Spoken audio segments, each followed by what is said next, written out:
Hey guys! Another day, another sleigh! Ngayon ay magpag-house tour tayo sa bago kong apartment dito sa New Clark City. So tara!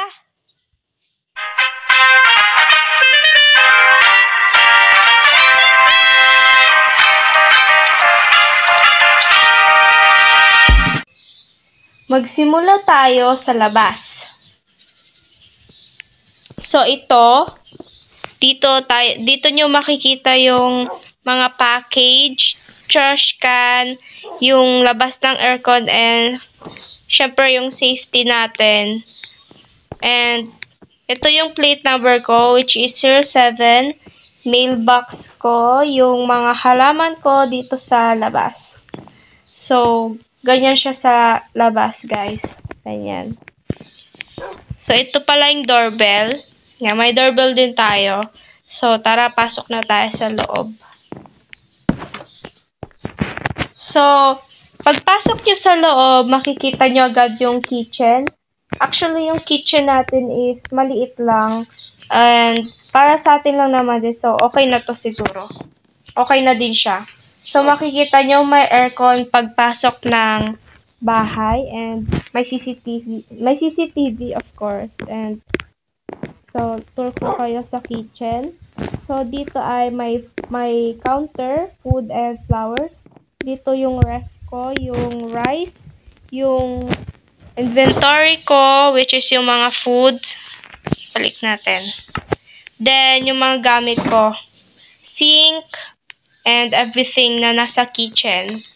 So, dito naman ay laundry room and bathroom.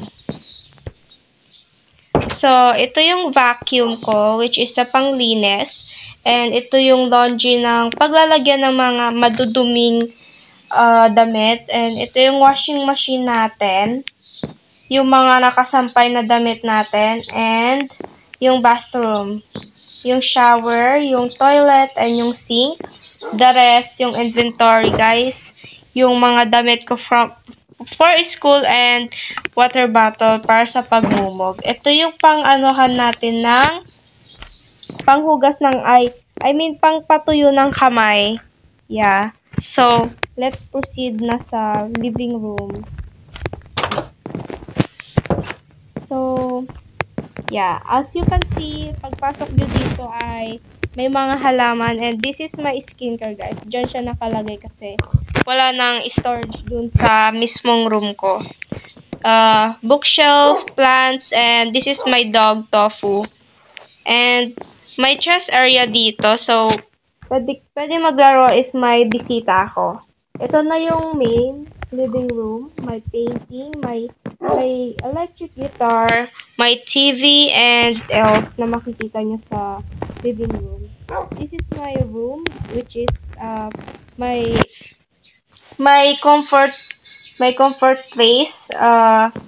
This is computer with drinks. Syempre para hindi mauhaw. May aircon, may CCTV, and piano.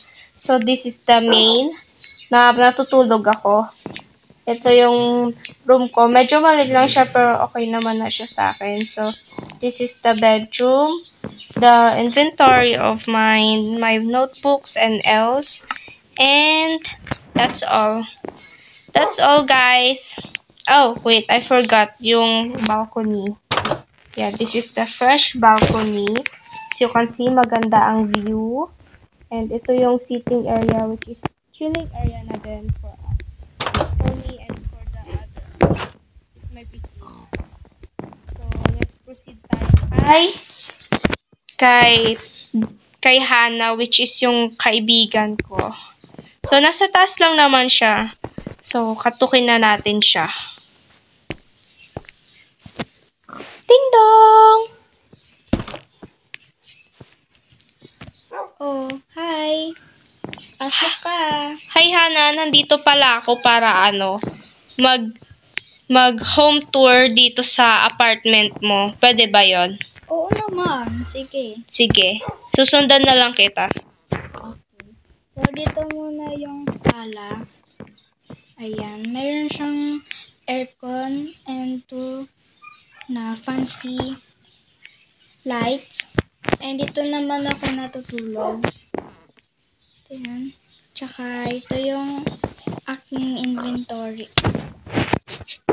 Yung aking inventory. Diyan na nakalagay yung mga kailangan ko. Ito yung aso ko. Si Aki.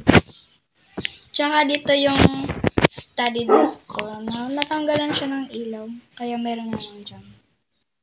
Tsaka dito naman yung kitchen ko. Ayan. Ang luwag naman ng kitchen mo. Ang ganda.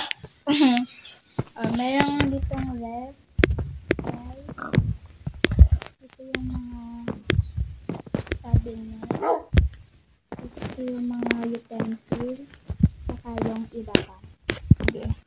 Meron pa ba? Meron dito yung balcony.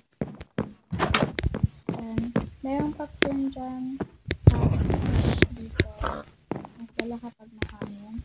And then yung CR.